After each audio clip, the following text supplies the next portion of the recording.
ও ভাইরা দোস্ত আবার নফল নামাজগুলোর মধ্যে একটা নামাজ আছে যেই নামাজটার নাম সালাতুল হাজাত। আছে নি?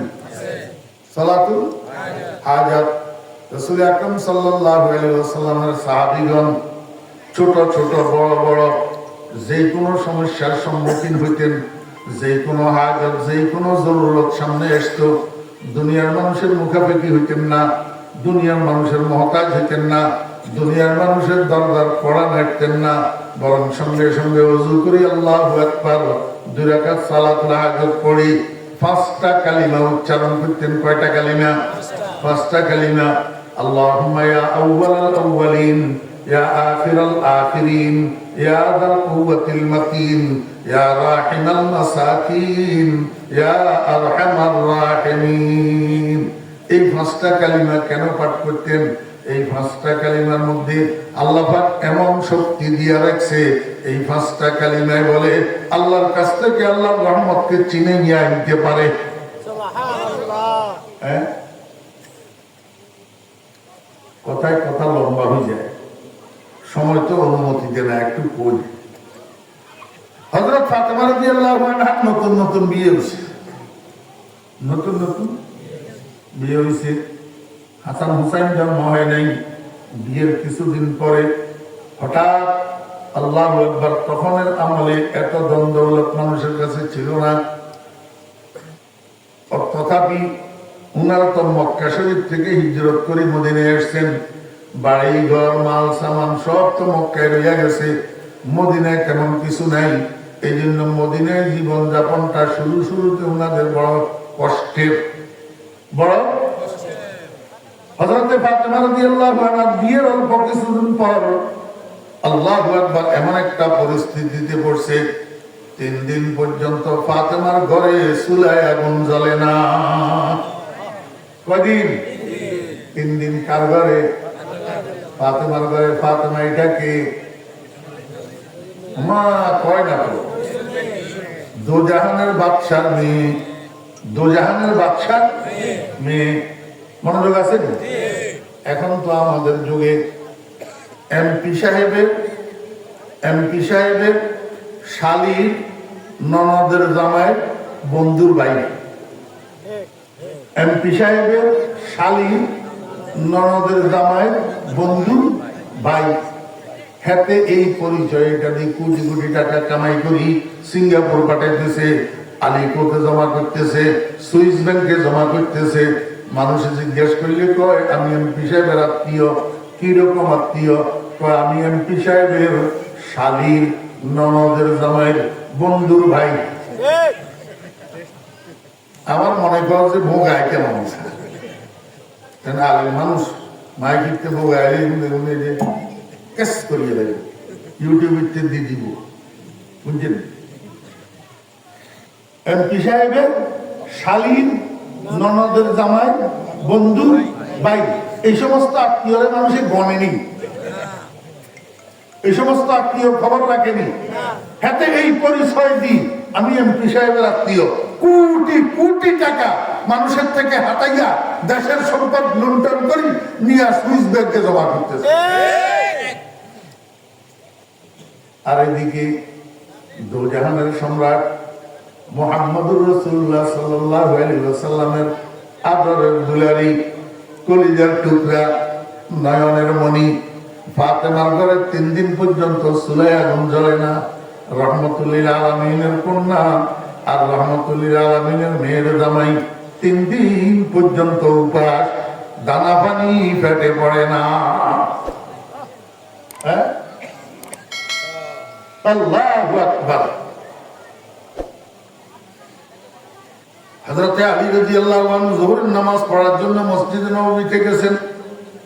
যোহরের নামাজ পড়ে যখন বাইরে হইছেন, দেখেন বাইরে একজন লোক 6টা ছাগল নিয়ে দাঁড়ায় রয়েছে। কয়টা ছাগল? 6টা ছাগল। জিজ্ঞেস করলো, ভাই এই ছাগলগুলা কার? আপনি কেন দাঁড়ায় রয়েছেন? বলে এগুলো আমি নবীজির জন্য হাদিয়া আনছি। 6টা ছাগল কি আনছি? হাদিয়া। একটা কথা মনে রাখবেন, নবী এবং আলে নবী, রসুল এবং আলে রসুল, রসুল এবং রসুলের পরিবার বর্গ রসুল এবং রসুলের বংশধরেরা সদকা খাইতে পারে না, সদকা খাইতে পারে না। আল্লাহু আকবার। আমার ভাইয়েরা দুস্তাব, এখনো বর্তমানেও যারা সত্যিকার সৈয়দ বংশ এরা সদকা খাইতে পারবে না, সদকা খাইতে পারবে না। কিন্তু হযরত আলী রাদিয়াল্লাহু আনহু যখন জিজ্ঞেস করছেন, ভাই এই ছাগলগুলা কার, এখানে কেন দাঁড়ায় রয়েছেন? লোকটাই কয় যে আমি এই 6টা ছাগল নবীজির জন্য হাদিয়া নিয়ে আসছি। হযরত আলী রাদিয়াল্লাহু আনহু মনে মনে কয়, ভালোই তো হইছে, হাদিয়া হলে তো আমরা খাইতে পারবো। হযরত আলী রাদিয়াল্লাহু আনহু গেছে বাসায়, যাইয়া ফাতেমারে কয়, ফাতেমা আমি মসজিদ থেকে নামাজ পড়ি, বাইরিয়া দেখি একজন সাহাবী নবীজির জন্য 6টা ছাগল নিয়ে আসছে হাদিয়া। 6টা ছাগল নিয়ে আসছে হাদিয়া। সৎকার ছাগল হলে তো আমরা খেতে পারতাম না, হাদিয়ার ছাগল যখন আমরা খেতে তো পারবো, তুমি একটা কাজ করো না, একটু কষ্ট করি আব্বার কাছে যাও, আব্বার কাছে যাও, যাইয়া আমাদের অবস্থাটা একটু বলো যে 3 দিন পর্যন্ত আমরা উপাস, আব্বার কাছে একটা ছাগল চাইয়া নিয়ে আসো। একটা ছাগল যদি নিয়ে আসতে পারো অন্তত ক্ষুধা তো নিবারণ করা যাবে। আল্লাহু আকবার। হযরতে ফাতেমা রাদিয়াল্লাহু আনহা, হযরতে ফাতেমা রাদিয়াল্লাহু আনহা আসরের নামাজ পড়ি মাগরিবের পূর্ব মুহূর্তে ঘর থেকে বাইর হইছেন আব্বাজানের সাথে সাক্ষাৎ করার জন্য। যাইয়া প্রথমে খোঁজ নিয়েছেন আব্বাজান কার ঘরে, খবর পাইলেন আয়েশা সিদ্দিকা রাদিয়াল্লাহু আনহার ঘরে। আয়েশা সিদ্দিকা রাদিয়াল্লাহু আনহার ঘরের দরজায় গেলেন ফাতেমা, যাইয়া দেখেন দরজাটা ভিতরের দিক থেকে বন্ধ। হযরতে ফাতেমা রাদিয়াল্লাহু আনহা দরজার মধ্যে টোকা দিলেন। ভিতরে রাসূল আকরাম সাল্লাল্লাহু আলাইহি ওয়াসাল্লাম, আম্মা জান আয়েশা সিদ্দিকা রাদিয়াল্লাহু আনহা দুজন বসে কথা বলতেছিলেন। নবীজির শরীর মোবারকের উপরে একটা চাদর ছিল। যখন দরজায় টোকা পড়ছে, রাসূল আকরাম সাল্লাল্লাহু আলাইহি ওয়াসাল্লাম একরকম ব্যতিব্যস্ত হইয়া একবারে লাফাইয়া দাঁড়াই গেছে। লাফাইয়া দাঁড়াইছে যে সেই কারণে রাসূল আকরাম সাল্লাল্লাহু আলাইহি ওয়াসাল্লামের শরীর মোবারকের থেকে চাদরটা নিচে পড়ে গেছে, চাদরটা নিচে পড়ে গেছে। আম্মা জান আয়েশা সিদ্দিকা রাদিয়াল্লাহু আনহা কয়, ইয়া রাসূলুল্লাহ, যেই মানুষটা আসছে দরজায় টোকা দিয়েছে উনি তো নিজের প্রয়োজনে আসছে, প্রয়োজন পুরা করা ছাড়া উনি যাবে না। আপনি কেন এত ব্যতিব্যস্ত হইলেন? আপনি কেন এত লাফাইয়া উঠলেন? চাদর মোবারকটা পর্যন্ত মাটিতে পড়ে গেল। রাসূল আকরাম সাল্লাল্লাহু আলাইহি ওয়াসাল্লাম কয়, আয়েশা তুমি বুঝলা না, এই যে দরজায় টোকা পড়ছে এটা কার টোকা জানানি? এটা তো আমার ফাতেমার টোকা।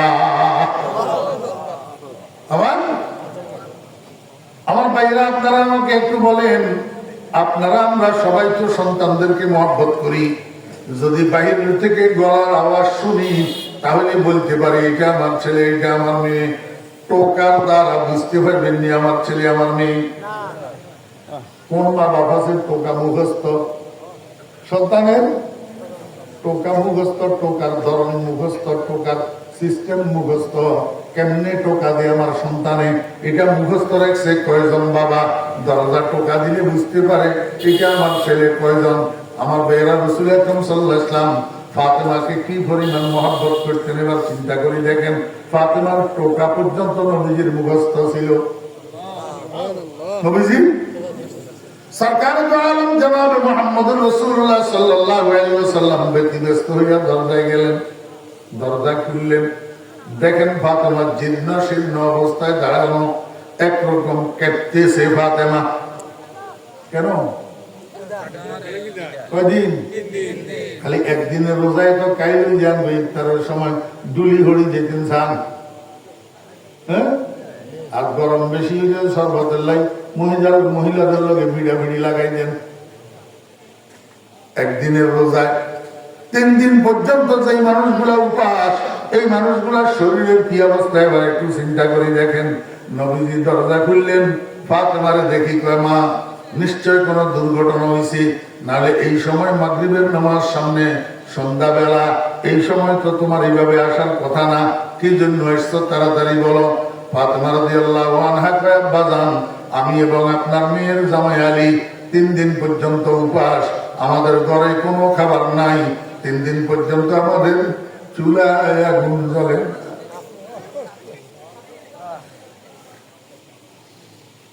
और तो यह है कि काफिर को मिले हूर कसूर और बेचारे मुसलमान से फकत वादा हूर।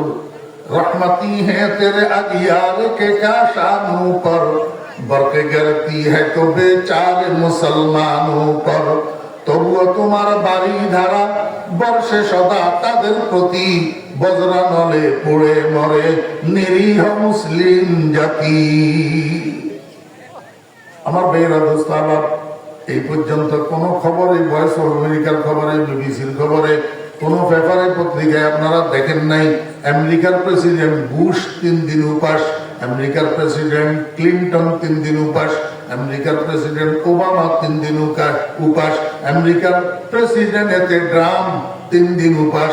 এই কথা আপনারা জীবনেও শোনেন নাই, কিন্তু শুনছেন দো জাহানের সরদার মুহাম্মদুর রাসূলুল্লাহ সাল্লাল্লাহু আলাইহি ওয়াসাল্লাম সস্ত্রীক 3 দিন উপাস। সস্ত্রীক।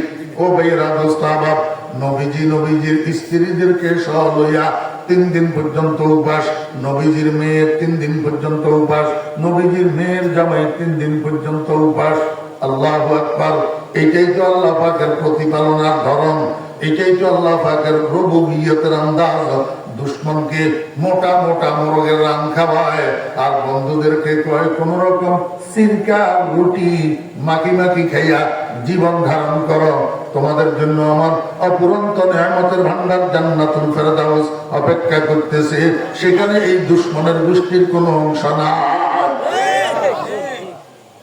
মান কানা ইউরিদু হারসাল আখিরাতি নাজিদ লাহু ফি হারসিহি ওয়া মান কানা ইউরিদু হারসাদ দুনিয়া নুতিহি মিনহা ওয়া মা লাহু ফিল আখিরাতি মিন নাসীব। হযরত ফাতেমা রাদিয়াল্লাহু আনহা কয়, ইয়া রাসূলুল্লাহ, আমি এবং আলী আমরা দুজন 3 দিন উপাস করে কোনো খাবার নাই। আলী যোহর নামাজ পড়ার জন্য মসজিদে নববীতে আসছে, মসজিদ থেকে বাইর হইয়া দেখছে একজন সাহাবী আপনার জন্য 6টা ছাগল হাদিয়া নিয়ে আসছে। এই জন্য আলী আমাকে পাঠাইছে। আমরা আলে বাইতে রাসূল, আমরা তো সদকা খাইতে পারবো না, কিন্তু হাদিয়া তো খাইতে পারবো। ওই 6টা হাদিয়ার ছাগল থেকে একটা ছাগল যদি আপনি আমাদেরকে দেন, আমরা ক্ষুধা নিবারণ করতে পারবো, ক্ষুধার জ্বালা মিটাইতে পারবো। এই জন্য আসছি একটা ছাগলের জন্য। একটা কিসের জন্য? ছাগলের জন্য। রাসূল আকরাম সাল্লাল্লাহু আলাইহি ওয়াসাল্লাম কলিজার টুকরা আমার আলী ঠিক বলছে এবং ঠিক দেখছে। 6টা হাদিয়ার ছাগল এখনো আমার কাছে আছে, আমি বন্টন করি নাই।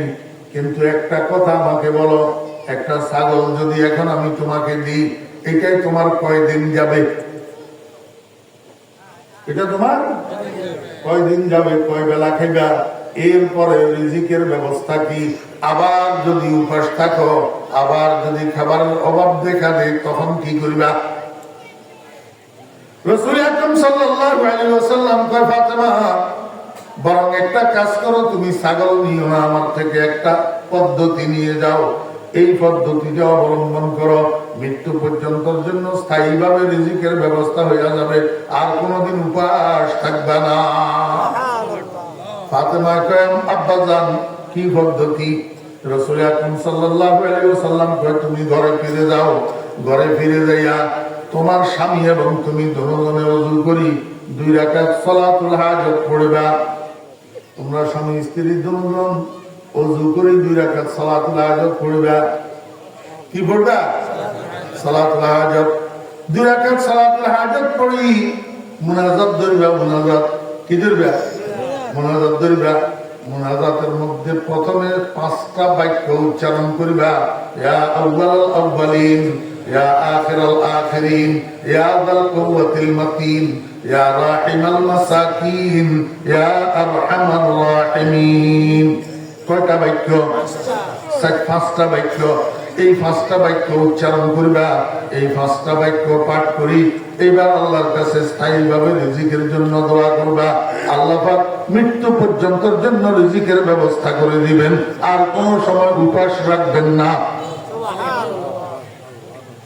আমার ভাইয়েরা, দোস্ত, রাসূল আকরাম সাল্লাল্লাহু আলাইহি ওয়াসাল্লাম কয় ফাতেমা এইবার বলো ছাগল নিবা না আমার পদ্ধতি এটা নিবা? যদি পদ্ধতি নাও ছাগল পেবা না। এখন আপনারা আমার একটু কমছেন, যদি রাসূল আকরাম সাল্লাল্লাহু আলাইহি ওয়াসাল্লাম এই এখতিয়ারটা আমাদেরকে দিত তা আমরা কি আর পেতাম?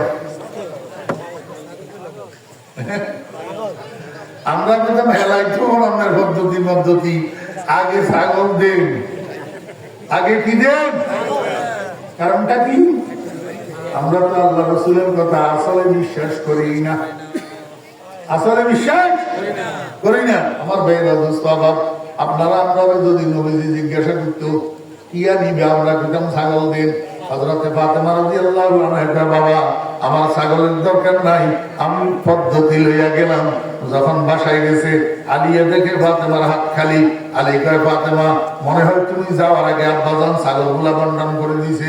কয় না না, পুরা ঘটনা ফাতেমা যখন আলীর শুনেছে, এবার আলিয়ে কয় আমি আল্লাহ কিয়া ফাতেমা, ও ফাতেমা তোমার মোবারকবাদ, কাদ যাহাবতি লিদ-দুনিয়া ওয়া আতাইতি বিদ-দুনিয়া ওয়াল আখিরা। আমি তো তোমারে পাঠাইছিলাম শুধু দুনিয়ার জন্য, একটু খাবারের জন্য, একটা ছাগলের জন্য। এখন তুমি আমার জন্য দুনিয়াও নিয়ে আসলা, আখিরাতও নিয়ে আসলা। আমি আপনাদেরকে বুঝাইতে চেয়েছিলাম সালাতুল হাজত সাহাবায়ে কেরামের আদত, সাহাবায়ে কেরামের অভ্যাস। ছোট বড় যে কোনো প্রয়োজনে, যে কোনো সমস্যায় আল্লাহু আকবার সালাতুল হাজত। আরে মিয়া খড়মের বইলা ভাঙি গেছে, খড়মের বইলা ভাঙি গেছে, স্যান্ডেলের ফিতা ছিঁড়ে গেছে, সাহাবায়ে কেরাম আল্লাহু আকবার সালাতুল হাজত। আল্লাহ কয় বন্ধু এত বড় বিশাল সফর, এটা তো ভূমি থেকে ভূমি না, এটা তো ভূমি থেকে লামকানের সফর, বড় কঠিন সফর। আল্লাহু আকবার। এই সফরটা সহজ হওয়ার জন্য আপনাকে একটা কাজ করতে হবে, আগে 2 রাকাত সালাতুল হাজত পড়ে নেন, তাহলে এটার বদৌলতে আমি আপনার সফরটাকে সহজ করে দিব। বুঝি থাকলে কনসেপ্ট। এই ছোট্ট ক্ষুদ্রা ঘটনা পুরা তো বোঝা মারলাম না 1 ঘন্টা, যা খুশি এটার মধ্যে আমাদের শিখার বিষয় আসেনি, দিন আমল করার বিষয় আসেনি। আল্লাহ পাক আমাদেরকে বুঝার এবং আমল করার তৌফিক দান করেন।